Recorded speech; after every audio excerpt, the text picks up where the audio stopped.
o Gregory conversando comigo, e ele perguntou assim: eu posso saber que uma pessoa aceitou a Jesus? Não se conhece uma pessoa salva que aceitou a Jesus porque ela é santa. Não. A santidade é um processo que vai terminar quando nós estivermos na glória. Lá nós seremos santos. Aqui, não. Eu queria só... Quando você fala frutos, você se refere ao que na Bíblia é chamado de obras, né? No caso, fruto é como se fosse aquilo que está saindo de mim, né? É como se eu fosse uma árvore, e aí os frutos daquilo que hoje eu sou tendem a ser frutos melhores do que aquilo que eu era antes de Deus ter valor na minha vida.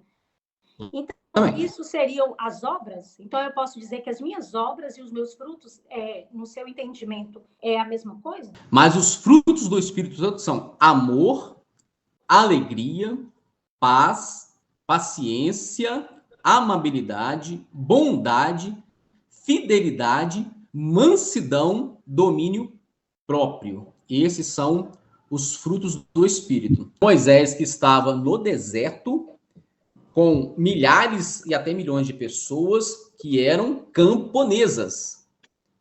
No sentido de estudo, eram analfabetos, eram pessoas do campo. Tinha como Moisés falar de física quântica? Tinha como falar de teorias e teoremas? Não. Então, ele usava uma alegoria. Mas eu acho... se tem uma coisa que eu acho que é facilmente entendível, é a ciência tentar explicar a criação, né? De que forma o mundo se fez, porque não importa como... Eu penso assim, né? Não importa como eles tentem explicar, Deus está por trás do mesmo jeito. Se foi um Big Bang, e aí? Quem criou o Big Bang? Quem apertou o botãozinho para que tudo comece? Tudo teve uma substância e tudo teve um começo, né? Por sinal, assim, quem fala disso de uma forma muito bonita é o Olavo de Carvalho. Não sei se vocês já tiveram a oportunidade de assistir vídeo dele falando sobre que ele era muito cristão, né? E aí ele sempre explicava essa questão da criação de Deus e dele sendo a substância de todas as coisas. Então, assim, se eu quero acreditar que o mundo foi uma explosão que deu origem a tudo, e quem disse que a explosão não foi Deus quem fez, né? Vi o agir de Deus. Ô, glória! Olha a decisão. Boa noite. Boa noite, Lili. Que bom, que bom. Quando Jesus foi crucificado, um dos seus duvidou que ele seria o Messias prometido, o Deus em si. Foi Tomé. E quando disseram para Tomé que Jesus havia ressuscitado, ele duvidou. Aí Jesus aparece em uma reunião na qual estava Tomé e Jesus manda ele tocar nas feridas. Quando Tomé toca nas feridas, o que ele diz? Deus meu, Rei meu. Aí Jesus vira para Tomé e disse: você está crendo porque você viu e tocou. Bem-aventurado aqueles que crerão sem ter visto. Porque fé naquilo que eu estou tocando, pegando, não é fé, é lógico. Né? Esses dias até eu vi eu estava vendo uma frase, né? O cara falando, ele dizia assim: o que eu tenho a perder se eu acreditar em Deus? Se eu acreditar em Deus, eu vou ser um homem melhor, um pai melhor, um marido melhor, um ser humano melhor, um filho melhor. E então, assim, você não tem nada a perder acreditando em Deus. Então, acreditar em Deus é algo tão concreto, né? Não tem nada de abstrato, que você só tende a melhorar. Se você não acredita nele, e aí? Você vai chegar lá? E se houver uma eternidade? Sabe? Se houver uma eternidade, você escolheu não acreditar, perdeu. Você perdeu. Então, assim, é uma escolha em que a gente só tem a ganhar. Não tem como não ganhar escolhendo estar com Deus, né?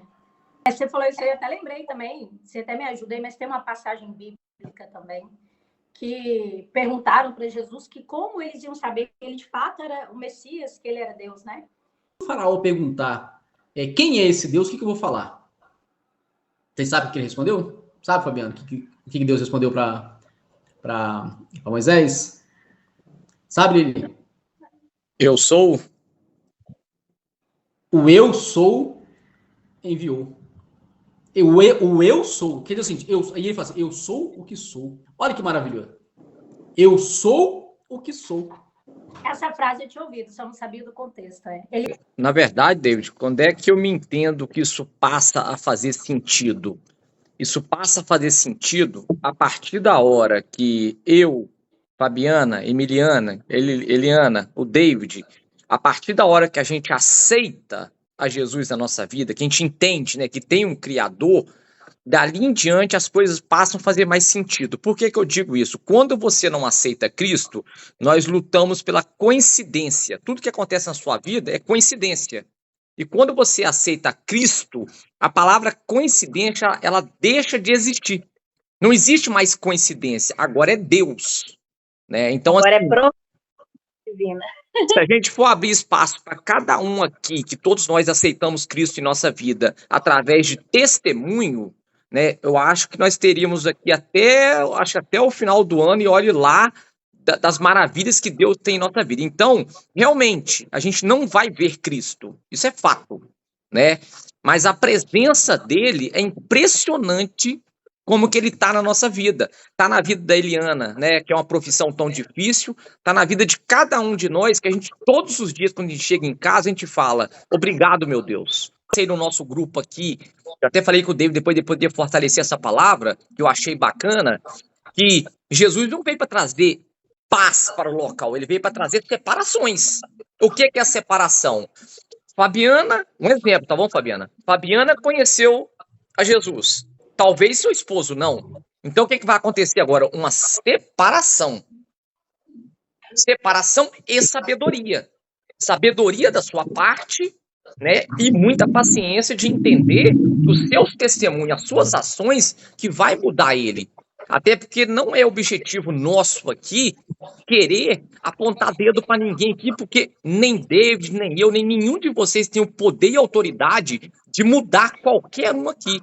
É o agir de Deus, é o Espírito Santo de Deus que vai mudar a nossa vida. Deus é maravilhoso. Então, eu dei um testemunho positivo, eu também tenho testemunhos negativos do agir, da força do mal, o que ele já fez na minha vida, né? Então, como eu postei das armaduras, né? Se nós não tiver essa proteção, eu postei, só para concluir minha palavra não ficar longa, eu postei no grupo da família sem conhecimento, quando eu fui na casa de uma pessoa que eu vi Carta do Diabo para o Aprendiz, quando eu vi a palavra diabo, eu taquei o livro longe. Pensei, essa mulher deve ser o Satanás, né? Depois que a Fabiana me... Agora deu um choque mesmo, quando você postou a capa do livro no grupo, até eu fiquei meio que chocada, nossa, é pesado. Mas depois, quando você passa a pesquisar e entender, não é isso que a gente pensava. E se eu disser para você, Fabiana, e se eu disser para você que poucas palavras que você falou no grupo, pouquíssimas, ela mudou 100% o conceito da minha espiritualidade, da minha visão, porque quando eu passei a ler esse livro, de entender, né, porque a Bíblia é a estratégia de Deus na sua vida, a Bíblia. Esse livro, Carta do Diabo para o Aprendiz, que eu indico que vocês têm que ter acesso a ele, né, ele é uma estratégia que o diabo vai arrumar na nossa vida de nos derrubar. E isso é 24 ele não horas. foi escrito por um ateu, né? Ele foi escrito por um evangélico, C.S. Lewis. Isso. Ele era protestante, inclusive. E eu tenho esse livro, a Eliana tem também. Eu já li algumas cartas, são 27 cartas, se não me engano. 30 e pouco. 8, não acabei de ler. Mas, assim, tudo aquilo ali faz muito sentido. E eu acho que isso é uma coisa que a gente não pode menosprezar, que eu acho que é algo que tem acontecido muito, é a gente subestimar o mal. Não subestime o mal. Assim como estamos aqui falando do poder da ação de Deus, não subestime o mal na sua vida.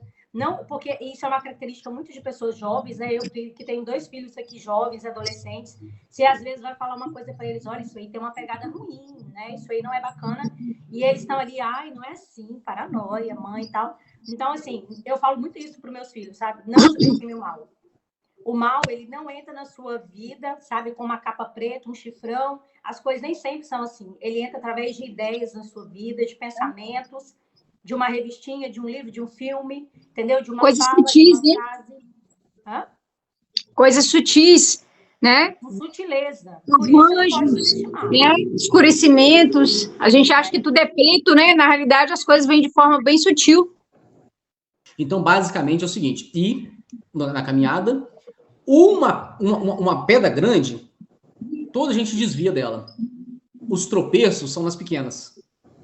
Né? A sutileza, como ele disse, a sutileza. Se eu estou vendo uma rocha na minha frente, eu vou desviar dela. Aí onde eu vou bater o dedo, onde eu vou atravessar, é na pequena. Então, é nesses detalhes. Então, a gente vai observar de forma racional, literal, estudar essas estratégias para aumentar a nossa fé. E, para eu fechar aqui a minha fala, entenda o seguinte, no primeiro momento, nós aceitamos a Jesus e passamos a viver nele, porque nós queremos não ir para o inferno, nós queremos ter a salvação. Só que é interessante, esse é o primeiro passo. Só que é interessante, quando eu começo a caminhar com Cristo, não é mais o medo do inferno que me incomoda, não é mais o medo do inferno que me incentiva. É o amor a Cristo. Para ser tão gostoso viver com Cristo, que já não importa mais o inferno. Agora sim, servi-lo. Ele citou, o camarada matou e roubou, destruiu a vida inteira. E no último momento, ele aceitou a Cristo. E a pessoa questiona, poxa, mas eu fiz tudo certinho e igualou a mim? Mas espera aí, então você só estava com medo do inferno? Só isso? Né? A gente passa a entender, não. Eu hoje, literalmente eu falo, sem medo de errar. A minha manutenção da minha vida, da minha fé, é por amor a Cristo. Muito obrigado. Nós vamos no grupo reforçando a próxima data. Agora, não com mês. A primeira agora já tem que ser 15 dias. Hoje foi só mesmo para a gente dar início, né? Mas essa próxima agora tem que ser mais próxima, para de fato nós começarmos no intuito do grupo. E na outra próxima, a gente vê se vai ser 15 dias, um mês. Mas o importante é estarmos. E da próxima vez, vê se vista um pijama. Vê se não vista pijama, porque eu estou aqui deduzindo que o seu pijama tem ursinho. É porque a câmera não está mostrando. Eu aposto que tem ursinho desenhado. Aposto que está cheio de ursinho na calça dele. Não, e você sabe qual a curiosidade que eu tô? Eu tô na impressão que a Emiliane tá fazendo um miojo, cara. Pior que não. Sabe o que eu tô fazendo? Igual os VIPs, tá? Você pode ver que ela tá comendo alguma coisa que tem corante, tá? Não, canjicão, meu canjicão. Tá faltando só amendoim ali. Eu tô fazendo canjicão, ficou grudando no fundo. Eu tive que ficar levantando e mexendo. Ai, meu Deus do céu, pertinho de mim, pra me comer canjicão. Não, eu tô com inveja. Eu pedi uma pizza do Batista, né? Uma pizza do Manso, só não tô inveja pra isso. Quero a minha irmã pertinho de mim. Eu vou sair, se vocês quiserem continuar. Obrigado. E até a próxima. Tchau, tchau, gente. É isso aí. Aqui no grupo, ó. Aqui, tá? No outro, ó. Aqui Deus tá vendo. Aqui Deus tá vendo. Lá no outro. Tchau, O outro tchau, infernizar petista. Boa noite pra todos. Boa noite, pessoal. Tchau, tchau. Até mais. Tchau. Tchau.